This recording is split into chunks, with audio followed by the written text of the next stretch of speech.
ബുള്ളറ്റുമായി പോകുന്ന ശാലിനി സത്യഭാമ സഞ്ചരിക്കുന്ന വണ്ടിയെ ക്രോസ് ചെയ്ത് പോവുകയാണ്. അന്നേരം സത്യഭാമ അത് കാണുകയാണ്. അത് കണ്ട് സത്യഭാമ പറയുകയാണ്, അത് നമ്മുടെ വിഷ്ണുവിന്റെ വണ്ടിയല്ലേ?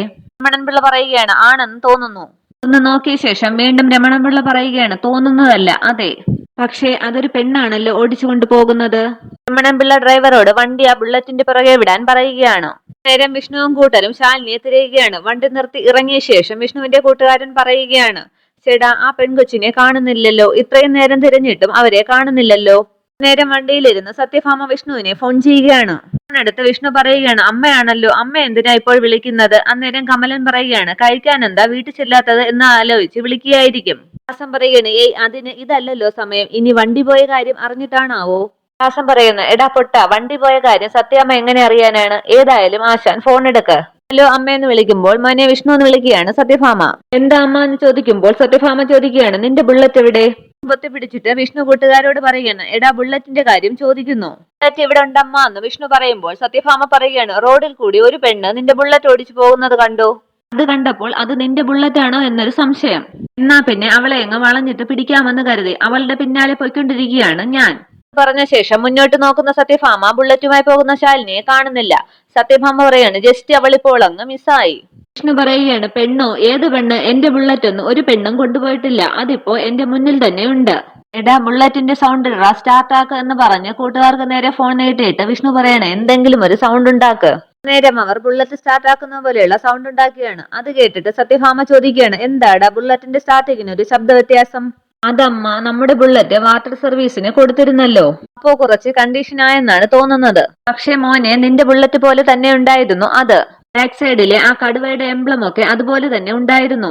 അതിപ്പോ അമ്മ അങ്ങനെ ആർക്ക് വേണമെങ്കിലും ചെയ്തുകൂടെ? ചിലപ്പോ എന്റെ സ്റ്റൈല് നോക്കി കോപ്പി അടിച്ചതായിരിക്കും. കീള് കേസ് അമ്മ, അത് വിട്. ശരി, എന്നാൽ അതങ്ങ് വിട്ട് കളഞ്ഞേക്കാം അല്ലേ? വിട്ട് കളയമ്മ. ശരി ശരി, വിട്ടോ. ഓ എന്ന് പറഞ്ഞു ഫോൺ കട്ടിയ ശേഷം ശ്വാസം വിടുകയാണ് വിഷ്ണു.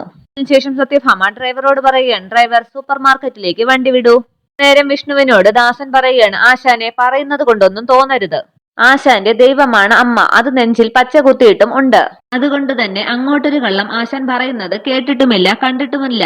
പക്ഷേ ഈ കേസിൽ ഇത് രണ്ടാമത്തെ തവണയാണ് ആശാൻ ഒരു കള്ളം ആ പെണ്ണിന് വേണ്ടി അമ്മയോട് പറയുന്നത്. അല്ല, അത് ശരിയാണോ? ആശാൻ തന്നെ ഒന്ന് ആലോചിച്ചു നോക്ക്. അന്നേരം വളരെ വിഷമിക്കുകയാണ് വിഷ്ണു.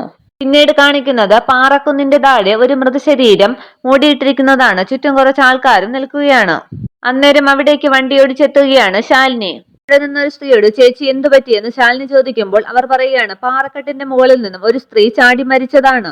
മരിച്ചോ? ആര് എന്ന് ചോദിക്കുമ്പോൾ പ്രായമായ ഒരു സ്ത്രീയാണെന്ന് പറയുകയാണ്. മക്കൾ ഉപേക്ഷിച്ചതോ മക്കൾക്ക് വേണ്ടാത്തതോ ആയിരിക്കും. അന്നേരം വണ്ടി നിർത്തി ആ ബോഡിയുടെ അടുത്തേക്ക് പോവുകയാണ് ശാലിനി. അന്നേരം ശാലിനി അമ്മയോട് വഴക്കുണ്ടാക്കിയതൊക്കെ ആലോചിക്കുകയാണ്. അതിനുശേഷം ശാലിനി ആ ബോഡിയുടെ അടുത്ത് ചെന്നിട്ട് ആ തുണി മാറ്റി മുഖം ശ്രദ്ധിക്കാൻ ശ്രമിക്കുമ്പോൾ ദൂരെ നിന്നും ശാരദാമ്മ വിളിക്കുകയാണ്, മോളേന്ന്. നേരം കരഞ്ഞുകൊണ്ട് ഓടി ശാരദാമ്മയുടെ അടുത്തേക്ക് ചെല്ലുകയാണ് ശാലിനി. എന്താ മോളെന്ന് ചോദിക്കുമ്പോൾ പെട്ടെന്ന് ശാരദാമ്മയെ കെട്ടിപ്പിടിച്ച് കരയുകയാണ് ശാലിനി. ശാരദാമ്മ ചോദിക്കുകയാണ്, മോളെ എന്താ ഇത്, എന്താ പറ്റിയത്? നീ ഇങ്ങി വന്നേന്നും പറഞ്ഞു അവിടെ നിന്നും ശാലിനിയെ കൂട്ടി പോവുകയാണ് ശാരദാമ്മ. നേരം ശാലിനി കരയുക തന്നെയാണ്. ശാരദാമ്മ ചോദിക്കുകയാണ്, എന്താടി, എന്താ നിനക്ക് പറ്റിയത്? എന്തിനാ നീ ഇങ്ങനെ നിർത്താതെ കരയുന്നത്? നേരം ശാലിനി ചോദിക്കുകയാണ്, വീട്ടിൽ പറയാതെ അമ്മ ഇത് എങ്ങോട്ടാണ് ഇറങ്ങിപ്പോയത്? അവരുടെ വീട്ടിലേക്കാണോ? ആ രാജേശ്വരിയുടെ? ശാരദാമ്മ പറയണം, ഞാൻ അങ്ങോട്ട് പോയി എന്നുള്ളത് നേര് തന്നെയാണ്. പക്ഷേ ഞാൻ ആ പടിക്കകത്ത് കാല് വച്ചില്ല, ഒരു വാക്ക് സംസാരിച്ചു പോലുമില്ല. ഞാൻ എന്റെ മോളുടെ തലയിൽ കൈവച്ച് സത്യം ചെയ്തതല്ലേ, അത് തെറ്റിക്കുമോ ഞാൻ? വീണ്ടും ശാരദാമ്മയെ കെട്ടിപ്പിടിച്ച് കരയുകയാണ് ശാലിനി. ആ മൃതദേഹത്തിന് ചുറ്റും കൂടി നിൽക്കുന്നവരെ ഒന്ന് നോക്കിയിട്ട് ശാരദാമ്മ ചോദിക്കുകയാണ്, മോൾ എന്തിനാ പേടിച്ചത്? ഞാൻ പാറക്കെട്ടിന്റെ മുകളിൽ നിന്നും ചാടി ചത്തുവെന്ന് കരുതിയോ നീ? എന്റെ 3 പൊന്നിൻകുടങ്ങളെ അങ്ങനെ വിട്ടിട്ട് പോകാൻ പറ്റുമോ ഈ ശാരദാമ്മയ്ക്ക്? നിർത്തി ശാലിനി പറയുകയാണ്, മതി, വീട്ടിലേക്ക് വാ, വച്ചിട്ടുണ്ട് ഞാൻ ശാരദാമ്മയ്ക്ക്. എന്നിട്ട് വേഗം നടക്കുന്ന ശാലിനിയെ നിൽക്കാൻ പറയുകയാണ് ശാരദാമ്മ. എന്നെ ഒരു നിമിഷം കണ്ടില്ല എന്നറിഞ്ഞിട്ട് നീ എന്തിനാ തിരക്കി ഇറങ്ങിയത്? അത്രയ്ക്ക് ഇഷ്ടമായ എന്നെ? വീണ്ടും ശാരദാമ്മയുടെ അടുത്തേക്ക് ചെന്ന് ശാലിനി പറയുകയാണ്, എത്രയ്ക്ക് ഇഷ്ടമാണെന്ന് എനിക്കറിയില്ല. പക്ഷെ എന്റെ ശാരദാമ്മയ്ക്ക് എന്തെങ്കിലും സംഭവിച്ചിരുന്നെങ്കിൽ ഈ ശാലിനി ഉണ്ടാകുമായിരുന്നില്ല ഈ ലോകത്ത്. എനിക്ക് എന്റെ എല്ലാം ഈ അമ്മയാണ്, എന്റെ അമ്മ മാത്രം. പിന്നീട് കാണിക്കുന്നത് ടെൻഷനോടെ ഫോൺ ചെയ്യുന്ന ശാരികയാണ്. കൂടെ ശ്യാമയുമുണ്ട്. ശാരിക പറയുകയാണ്, ശാലിനി ഫോൺ എടുക്കുന്നില്ല മോളെ, എനിക്ക് ആകെ പേടിയാകുന്നു. ശ്യാമ പറയുകയാണ്, ചേച്ചി ചിലപ്പോൾ വണ്ടി ഓടിക്കുമായിരിക്കും, അതായിരിക്കും എടുക്കാത്തത്. അതിന് അവളുടെ വണ്ടി ഇവിടെ ഇരിക്കുകയല്ലേ. അന്നേരം ശാരദാമ്മയും കൊണ്ട് ബുള്ളറ്റിൽ അവിടെ എത്തുകയാണ് ശാലിനി. ശാരദാമ്മയെ കണ്ട് അമ്മയെന്ന് വിളിച്ച് കരഞ്ഞുകൊണ്ട് ഓടി അടുത്തേക്ക് ചെല്ലുകയാണ് ശ്യാമ.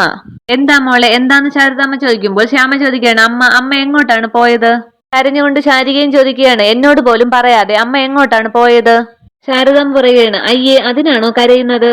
നിങ്ങളോട് പറയാതെ ഈ അമ്മ എങ്ങോട്ട് പോകാനാണ്? ശ്യാമ പറയുകയാണ്, അമ്മ ചേച്ചി ചോദിച്ചതിന് ഉത്തരം പറയുക.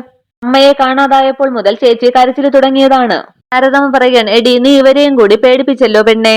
നീ എന്തിനാ ശാലിനിയെ വിളിച്ച് എന്നെ കാണാനില്ല എന്നൊക്കെ പറഞ്ഞത്? ശാലിനി പറയുകയാണ്, ചേച്ചി വിളിച്ചതേ നന്നായി, അല്ലെങ്കിൽ ഇന്നും പോയി പകലും രാത്രിയും ആ അമ്പലത്തിലെങ്ങാനും തപസ്സിരുന്നേണേ. ശാരദാമ്മ പറയുകയാണ്, ഇനി പഴയ കഥയും പറഞ്ഞ് സമയം കളയാതെ. അല്ല, നിങ്ങൾ മൂന്നുപേരും ഇവിടെ നിന്നാൽ കടയിൽ ആരാണുള്ളത്? ചെല്ലങ്ങോട്ട്, വേഗം ചെല്ലെന്ന് പറഞ്ഞ് അകത്തേക്ക് കയറി പോവുകയാണ് ശാരദാമ്മ. അന്നേരം ആ ബുള്ളറ്റ് ശ്രദ്ധിക്കുകയാണ് ശ്യാമ ചോദിക്കുകയാണ്, അല്ലേ ചേച്ചി അത് ആരുടെയാണ് ആ ബുള്ളറ്റ്? അന്നേരം ശാലിനി പറയണം, അയ്യോ അതിന്റെ കാര്യം മറന്നു, ഇതിപ്പോ ഒരു പാരയായല്ലോ. ശ്യാമ പറയുകയാണ്, എന്ത് പാര? എവിടെന്നാ കുഞ്ചേച്ചിക്ക് ഈ വണ്ടി കിട്ടിയത്? വഴിയരികിൽ ഇരുന്നതാണ്, ഒരു അത്യാവശ്യമായത് കൊണ്ട് ഞാൻ ഇങ്ങെടുത്തോണ്ട് പോന്നു. അപ്പോ ഇത് ആരുടെയാണെന്ന് അറിയില്ലേ കുഞ്ഞേച്ചിക്ക്? ഇല്ലെന്ന് പറയുമ്പോൾ ശ്യാമ ചോദിക്കുകയാണ്, അപ്പോ ഇതെങ്ങനെ തിരിച്ചു കൊടുക്കും? അതിനൊക്കെ ഒരു വഴിയുണ്ട്. എന്ത് വഴി? എന്തായാലും വലിയ റിസ്ക് എടുത്ത് കൊണ്ടുവന്നതല്ലേ, ഞാനൊന്ന് ഓടിച്ചു നോക്കട്ടെ കുഞ്ഞേച്ചി. അയ്യട, ആദ്യം കാല് നിലത്ത് മുട്ടാറാവട്ടടി, അത് കഴിഞ്ഞിട്ടാവാം ഓടിക്കലും ചാടിക്കലും ഒക്കെ. ഇപ്പൊ തിരിച്ചുപോയി ഞാനത് കൊടുത്തിട്ട് വരാം. ശ്യാമ പറയുകയാണ്, ബുള്ളറ്റിൽ റൗണ്ട് അടിച്ചൊന്നും കറങ്ങി നടക്കല്ലേ കുഞ്ഞേച്ചി, പെട്ടെന്ന് കൊടുത്തിട്ടിങ് വന്നേക്കണം. ഇതിലൊക്കെ വന്ന് റൊമാൻസ് കൊടുത്താലേ നമ്മൾ പെടുമെന്ന് ഉറപ്പാണ്. ട്രാഫിക് ലംഘിച്ചതിന് ശിക്ഷയും കിട്ടും. ഈ പോടി എവിടെ നിന്ന് പറഞ്ഞ് അവിടെ നിന്ന് പോവുകയാണ് ശാലിനി. അതുകൊണ്ട് ശ്യാമ പറയുകയാണ്, ഈ പോക്കത്ര ശരിയല്ല. പിന്നീട് കാണിക്കുന്നത് വണ്ടി ഓടിച്ചു പോകുന്ന അർജുനെയാണ്. അർജുനൻ സത്യഭാമയുടെ വീട്ടിന്റെ മുൻപിൽ വണ്ടി നിർത്തുകയാണ്. മുകളിലത്തെ നിലയിൽ നിന്ന് തലചീപ്പുകയാണ് വിഷ്ണുവിന്റെ അനിയത്തി. വിഷ്ണുവിന്റെ അനിയത്തെ തന്നെ നോക്കി നിൽക്കുകയാണ് അർജുൻ. അതിനുശേഷം വിഷ്ണു തന്റെ കഴിഞ്ഞകാലത്തെ കഥകൾ ആലോചിക്കുകയാണ്. വീടിന്റെ മുമ്പിലേക്ക് സത്യഭാമയും വിഷ്ണുവിന്റെ അച്ഛനും വിഷ്ണുവും രമണംപിള്ളയും ഒക്കെ വണ്ടിയിൽ വന്നിറങ്ങുകയാണ്. അപ്പോൾ അകത്തു നിന്നും വിഷ്ണുവിന്റെ അനിയത്തിയും അർജുനും പുറത്തേക്ക് ഇറങ്ങിയിരിക്കുകയാണ്. അമ്മയെന്ന് വിളിച്ച് പുറത്തേക്ക് ഇറങ്ങി ഓടി വരികയാണ് വിഷ്ണുവിന്റെ അനിയത്തി. അതുകൊണ്ട് സത്യഭാമ പറയുകയാണ്, മോളെ പതുക്കെ പതുക്കെ സൂക്ഷിച്ച്. അതെയാന്നും പറഞ്ഞ് അർജുന് കൈ കൊടുക്കുകയാണ് വിഷ്ണു. വിഷ്ണുവിന്റെ അനിയത്തിയുടെ വയറ്റിൽ തടവിക്കൊണ്ട് സത്യഭാമ ചോദിക്കുകയാണ്, മോളെ ഇപ്പൊ എങ്ങനെയുണ്ട്? നിനക്ക് വിശേഷമാണെന്ന് അറിഞ്ഞപ്പോൾ നിന്നെ ഉടനെ വന്ന് കാണണമെന്ന് തോന്നി, അതാണ് നമ്മൾ എല്ലാവരും കൂടി വന്നത്. വിഷ്ണുവിന്റെ അച്ഛൻ പറയുകയാണ്, എന്റെ കൈ പിടിച്ചവൾ പിച്ച വെച്ചത് ഇന്നലത്തെ പോലെ ഓർമ്മയുണ്ട്. ഇവൾക്കൊരു കുഞ്ഞു ജനിക്കാൻ പോകുന്നുവെന്ന് വിശ്വസിക്കാനേ പറ്റുന്നില്ല. അച്ഛാവരും അകത്തിരിക്കാൻ വാ അമ്മയെന്നും പറഞ്ഞ് അർജുൻ എല്ലാവരെയും അകത്തേക്ക് ക്ഷണിക്കുകയാണ്. ഇത്രയുമാണ് ഇന്നത്തെ എപ്പിസോഡ് വിശേഷങ്ങൾ. Okay, thank you.